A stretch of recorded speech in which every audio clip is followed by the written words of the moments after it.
ఎవరి కోసం దేవుడు మరణించింది చెప్పండి? దేవుడు మరణించింది ఎవరి కోసం?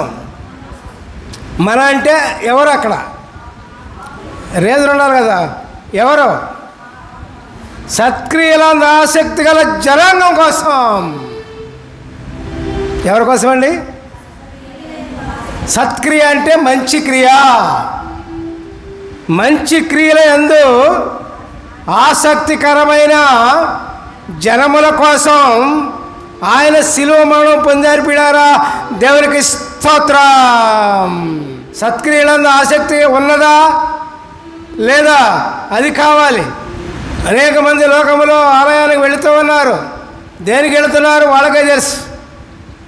సత్క్రియలందు ఆసక్తి కలిగి, దేవుని యందు ఆసక్తి కలిగి, ప్రభువునందు ఆసక్తి కలిగి వెళుతున్నారా లేక వాళ్ళ స్వార్థం కోసం వెళుతున్నారా?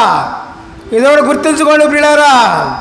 అట్లా కాదు, నేను సత్క్రియ చేయాలి, మంచి క్రియగా జీవించాలి, మంచి క్రియగా మనం చేసి జీవించాలి ఈ లోకంలో అని ఉద్దేశంతో వెళుతుంటే వారి కోసం దేవుడు ప్రాణాలు అర్పించారు పిల్లారా. దేవునికి స్తోత్రం. Hallelujah, praise the lord. మళ్ళీ చదువుతా వాక్యం ఇంకోసారి.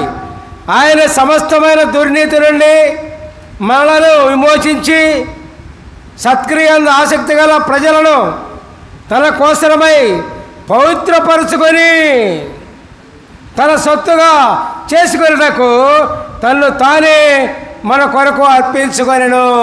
హల్లెలూయా, ప్రైజ్ ది లార్డ్. ఈ వాక్యంలో మనం గుర్తుంచుకోవాల్సింది ఏంటి చెప్పండి? ఈ వాక్యంలో మనం గుర్తుంచుకోవాల్సింది ఏంటి చెప్పండి? చెప్పండి. చెప్పాం కదా, 2 సార్లు చెప్పుకున్నాం. ఏంటది?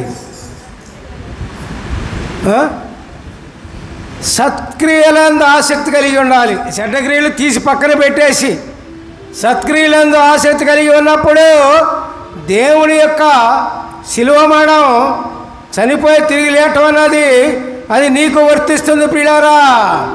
మరి ఆ ఆలోచన లేకపోతే ఆయన రక్తం మనకు ఫలించదు ప్రియులారా. సత్క్రియలందు ఆసక్తి కలిగి ఉండాలి. అర్థమైందా? అర్థమైన చేతులు మిగతండి. దేవునికి స్తోత్రం. Hallelujah, praise the Lord, praise the lord.